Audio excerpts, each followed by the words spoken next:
Hello, Malcolm here, and welcome to the Sunday Sample, episode 122. And today I'm reflecting on the lessons learned so far from conducting online church services. I'm recording this in the middle of the COVID-19 virus outbreak, and you, like me, I'm sure, if you're a leader of worship, are learning a lot of lessons very quickly. And I wanted to take a moment to pause and ask myself and share with you what I've learned so far. And I've got a number of lessons here. So let's dig straight in. Lesson number one. Lesson number one is Christians are more flexible than we might think. If you lead worship regularly, we get into a pattern of doing things, and we often get complaints from people if that pattern gets changed. Some people like change, some perhaps less so. But what I've discovered is, as we've had to radically reorientate ourselves to doing church in a whole different way online, I've had so few complaints, and I've been so encouraged by the attitude of the members of the churches that I'm involved in that they're not complaining, they are willing to be flexible. So I think what this new situation has revealed for me in the Watford church where I am, and also helping with the Thames Valley Churches of Christ, that there's a gratitude for worship that is more significant than the challenges that we're facing with that new format of worship. There are challenges. Sometimes the broadband cuts out. Sometimes there's a bit of clunkiness as we switch from one part of a service to another. But I've just had gratitude from people because, well, we like to worship. People love to worship, and just providing the opportunity is really significant. And therefore I found that people have been glad to embrace new technology, even though it can be challenging. Glad to embrace a new way of doing things because they value worship. And that's a lesson for me to remember.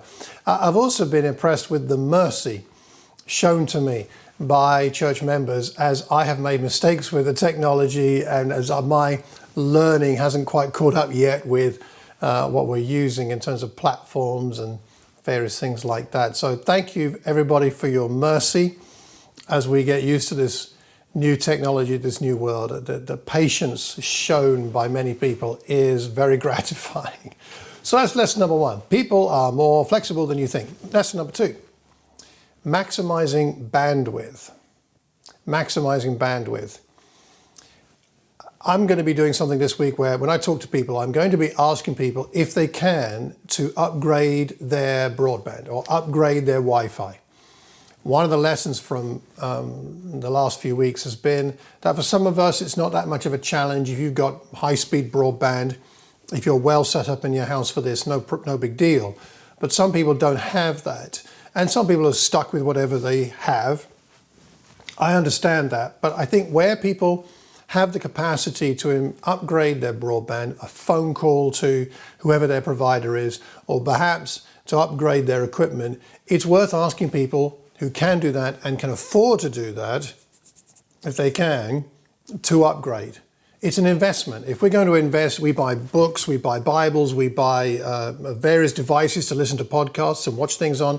It's worth asking people to invest in better broadband while we're doing this. And this could go on for a while, and because it may change a lot of the ways we do church in the future. So I think it's worthwhile asking people to upgrade their facilities, and especially if they're leading worship in any sense, they're regularly preaching or teaching.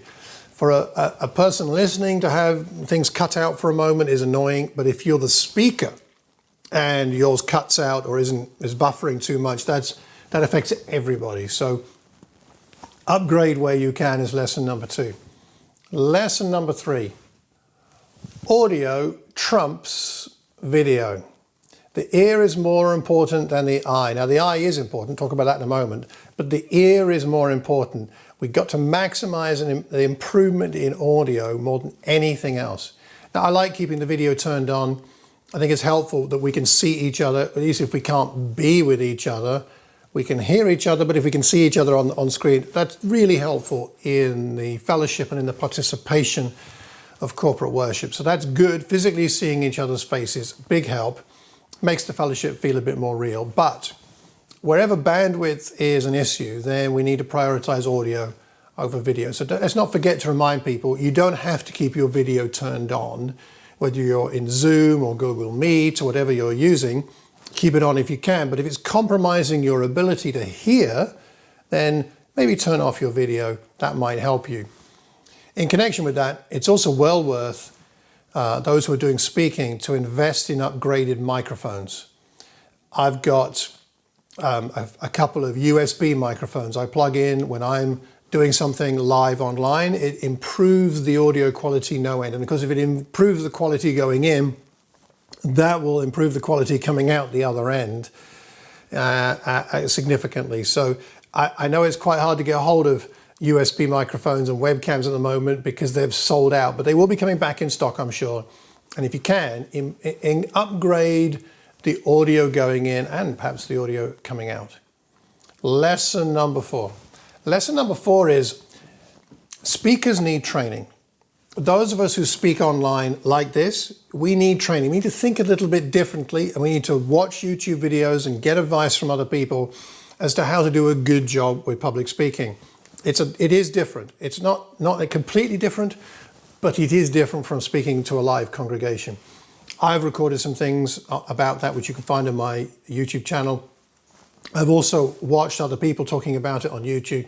A simple tip I learned, which I think I kind of intuitively knew, but yesterday watching a YouTube clip of someone talking about church people speaking, like preaching and teaching online, is simply that you do need to look at the camera, as I am doing now, and that is a key thing, not looking at the screen, but looking at the camera. But also, don't forget you need to look away now and again. Because if you look at the camera all the time, staring at it all the time, at the other end, the people there are going to be getting a bit intimidated. You can't keep that focus for too long. You've got to look away. So don't look away a little bit, because that's actually just distracting. And don't look away 90 degrees, because then what's going on over there is what your viewers are going to be thinking about, but maybe about that kind of angle. And I think I do that. Many of us do it perhaps more intuitively. We're looking away for a moment and coming back as I'm thinking about something, let me come back. But nonetheless, it's useful. And so watching videos online, learning how to speak differently is a very good idea. Looking at the camera, not at the screen.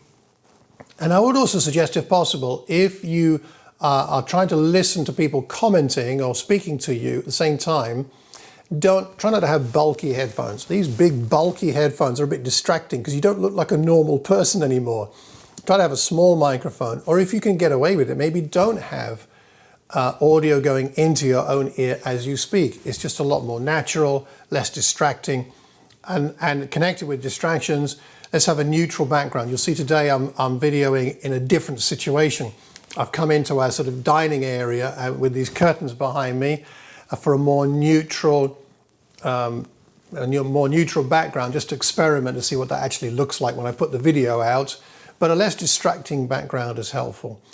Distraction is perhaps in the eye of the beholder. What some people find distracting, others won't. But nonetheless, not having clutter, perhaps not having your bed in the background if you're at home in a bedroom, just things that might be distracting. Think about that. Oh, and trying to get natural light on your face as well. And I've got a light above me here and a skylight coming down on me. I've got a big window in front of me. This kind of light lends itself to good video. And therefore, again, if you can perhaps speak in front of a window with the light coming onto you, not behind you, again, that can be helpful. So that's lesson number 4. Lesson number 5. Lesson number 5 is something I have not figured out. I need your help with this. Lesson number 5 is collective singing is a challenge. I don't know about you, in the last 2 or 3 weeks, leading church services, being involved in them, singing and different ways of doing singing, I found it a challenge to figure out how to make this work well for everybody. Now, we've tried a number of things in Watford and Thames Valley. We've tried embedding YouTube videos into slides. We've tried singing without instruments. Danny Makinson did that. We've tried singing while someone plays guitar. Charles was doing that for us in Watford. Roger Packham, thank you, Roger. We were just talking on WhatsApp just now. Roger Packham's recorded some songs and put them on YouTube, and we can put those links around. Brian Craig, many of you will know, he's made his songs available. A UK worship group called Resound have made their Easter songs available for streaming. Very helpful. what I would say, I've talked to different people, and some people love the singing, even though they're singing with themselves muted and they're singing kind of on their own, singing along to somebody, either on a YouTube video or something, and they've liked that. Other people really don't like it and find it really quite discouraging. I would say at this point we need to be surveying our congregations to try and find out what's working, at least for most people. And if different things work for different people, perhaps our services need to have a variety of live singing, some with guitar, some without, some YouTube videos, different things, so that we can hopefully help as many people as possible enjoy some musical worship. It's just a thought. It's a developing space, isn't it? By the time this goes out, by the time this time next week, we may have learned a lot more things to make such things hopefully effective. So do let me know what you're trying, what you found that works and what perhaps hasn't worked so well. It'd be very useful. Lesson number six is that the before and after space is important. What happens before the church service and what happens after the church service matters online. In other words, if your church service starts at 11, I wouldn't log in or start it at 5 to 11 and say it finishes at 11:45 and then stop the live feed at 11:50. We have found that the fellowship beforehand and the fellowship afterwards are really important. And in Watford, our services start at 10:30, so we've been starting the live feed at 10. And I've been really interested to see how many people log in at 10 and 5 past and 10 past 10 and then have some banter. Some of it's on chat, some of it's live online, speaking to one another. It's been lovely to see that. And I've enjoyed it because I've ended up talking to people then that I might not normally have time to talk to at church. They've logged in, I'm there, so why don't we chat? Again, afterwards is a bit chaotic, as many families with kids and the adults and everybody is now chatting and it's very noisy in the headphones there. But nonetheless, there's been a joyful element to it that I've really enjoyed. So I'd suggest that if you want to bring the best possible experience of fellowship to the online situation, open up nice and early and leave it running for a good while afterwards. That's lesson number 6. Lesson 7, the children. The children should be involved and can be. Now, there are other restrictions and limitations to what we can do, but there's ways we can involve the children. Each week in Watford, the person who's been welcoming everybody has always included the children. Here's a question for you, children, and maybe the children will type, or they'll ask their parents to type into the chat box, or they'll put their hand up, and then the person doing the welcome will call on them. The children can be involved. Involve them in the welcome. Involve them in other parts of the service where you can. Giving them colouring to do during the church service seems to work quite well, especially if it can be themed connected to the service. After each church service, we've had the children hold up what they've coloured in front of the camera for everybody to see. Everybody claps and gives them the thumbs up, and it's been good just to see the children involved in some level. Elsewhere, I've recorded an interview I did with Rolene from Thames Valley about how they're organising children's ministry as an event before the main service begins. You might like to look that up. That's on my podcast, and have a look for that. Lesson number 8. Lesson number 8 is more visitors are coming. We've had more people visiting our church services online than we've ever had in the flesh. And we have visitors every week on a regular Sunday, but now we're having more and more. And people have been asking me, can I ask other people if they can come? Can you send me the link for them and I can pass it on? It's been a delight to see that. And from all over the world. We've had people joining us from Côte d'Ivoire, from Nigeria, from Uganda, from South Africa, from all kinds of places. And this has not been just my experience. Talking to people, this seems to have been the case everywhere. I'm not quite sure how we can maximize that, but it's something for us to think about. I've been frankly taken a bit by surprise by how many people have joined us. And how can we maximize this for the kingdom? How can we use it to edify more people? Not quite sure yet. I'm praying about it. I expect you are. I'd like to know what you're thinking about that. What a wonderful thing it is to be able to connect with so many new people. Lesson number 9, the last one. Okay, lesson 9.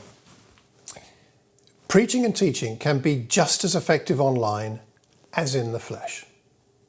If you'd asked me a month ago if I thought that live preaching and teaching online could be as effective as preaching in the flesh, I think I'd have said no, or at least I'd have said I'm really not sure that would be the case. I don't know, but unlikely. What this time has taught me is that that's not necessarily the case. Now, it is different, and I think preaching in the flesh is preferable for lots of reasons, but preaching online is still just as effective. I mean, let's face it, why wouldn't it be? It's the Word of God, and the Word of God operates on the human heart through the power of the Spirit working through the Word itself, however that's communicated online or in person. It's about the power in the Word, and therefore, of course, it's as effective. Now, it might need to be a little different, but all of us speakers need this conviction that our preaching and teaching is just as effective online as it would be if we were there in person. Preaching, someone said, is truth through personality, and you are still a person. You might be an online person, but you're still a real person. And as long as your personality comes across, your preaching will be effective. And so the thing to think about as a preacher is, how can I make sure that my personality comes across? And let's do this cautiously, not as an ego thing, like look at me and my personality. It's not what we're talking about. But how can you make sure that you yourself as a person comes across online as much as you might if you were there in the flesh with people? So that's something for us to think about, and it'll be different a little bit from person to person. But what I would suggest is personal sharing and personal vulnerability might be even more important online than when you're in the flesh. Because when you're in the flesh, you get some kind of feeling with a person more. But online, we've got to work harder at that. So I encourage myself and all of us who speak online to be sure that we are talking personally, that we're telling personal stories, that we're being vulnerable, we're being open, talking about our weaknesses, our fears, perhaps even our sins, to make sure that we're connecting personally. Not for the sake of it, but to understand that this aspect of preaching and teaching online is particularly important and valuable. Personal sharing. There is something less personal about online conversation, so bringing out the personal element deliberately becomes more significant. And another part of this, in terms of connecting well, is storytelling. Storytelling is a great way to connect. Stories somehow seem to travel down the lines of the internet in a better way than just stated propositional truth. And states and propositional doctrinal truth for sure do that, but use stories. There's a reason why Jesus told parables. And you'll say, well, yes, they were in the flesh. No, I understand that, but online even more so. Stories matter. Stories from your own life, stories you've heard about have a big impact. They help it to become more personal, but also stories are engaging. And one of the challenges, not so much for you as a speaker, but for those who are listening, is that most people who are listening and watching are doing so in an environment that has more distractions available than their normal listening environment. So if you're in a church building, you're in a church hall or a hall of some kind, you are seated there for the specific purpose of listening. You don't have that many distractions. You have a group of people around you who are engaged in the same activity, and it helps the individual to focus and concentrate. Now, we're at home. What can I see around me? I can see some things in the sink over there that need to be washed. I can see some flapjacks I made earlier this morning that need to be eaten. I can see some shoes over there that need to be cleaned. I can see my phone over here that has some messages waiting for me. I see my fermenting bin for my wine that I'm going to make tomorrow, that actually maybe I could start making the wine. I see some birds out of the window out there. I mean, there are so many distractions, and multiply that for those of us listening who have small children who might be running around, or a dog, or all kinds of things. There are so many other potential distractions that you and I, as preachers and teachers, have got to work a bit harder to keep people's attention. And we're not going to do that by saying, pay attention. I don't think that's going to work. But an engaging story, personal, vulnerable sharing, it draws people in. And as it draws people in, it helps them to put the blinkers on to whatever else is going on around them and to be able to take in this wonderful truth about God that you're communicating. So tell stories and it will help. Right, nine lessons so far. Actually, there are probably a lot more than that, but I'll leave it at 9 for now. Things are moving fast. Much of what I've recorded today on Tuesday, the 7th of April 2020 might not even be relevant this time next week. However, as we go along, it's important for us to log the lessons we're learning so that we can adjust as we go and share our best practices with each other. So I'd love to know what the lessons are for you. Let me share with you finally 4 things that I'm going to be doing this week as a result of these reflections. Number 1, music. I'm spending more time this week figuring out how we can make the music experience of worship the best it can be for the majority of the members of Watford and Thames Valley. Ask other people what their experience is. I've had some feedback and people liked this or didn't like that. Get some feedback from your congregation and make some adjustments to improve the quality of what they find meaningful. That's what I'm going to be doing this week. That's number 1. Number 2, variety. So far, we've been keeping our services quite simple as we learn how to use the technology. But now we're getting more used to the technology. I think it's time to try more variety. So this weekend being Easter coming up, I'm going to be looking at the Good Friday and Sunday services, having a bit more variety in them, changing the format. Thirdly, bandwidth. I'm going to ask everybody in our congregation to consider if they can afford it and do it to upgrade their broadband, their Wi-Fi. I think that'll help our connectivity in more ways than one. And fourthly, visitors. As I mentioned earlier, not quite sure yet how to make the most of their presence, but I'm going to follow up with those who came last week and ask them at least, is there any way we can serve them? Start there, I think. So those are my 4 takeaways and practicals for the coming few days. That's what I'll do this week in addition to all the other stuff. I'll let you know how those things go. This time next week, I'll be recording another one of these either on Monday or Tuesday next week. I wonder which of the points I've talked about today have spoken to you the most. What are you learning? And please share it here because I need to learn things, we all do. So please leave a comment in the comment box wherever you hear or see this recording. If you're watching the video, drop it below and hit the notification button, subscribe buttons, and then you'll know about future recordings coming out. Keep an eye on my website, malcolmcox.org. You'll find new information there all the time. And I really want to thank you for being with me today and for doing your best to help everybody enjoy worshiping together. Until the next time, take care and God bless.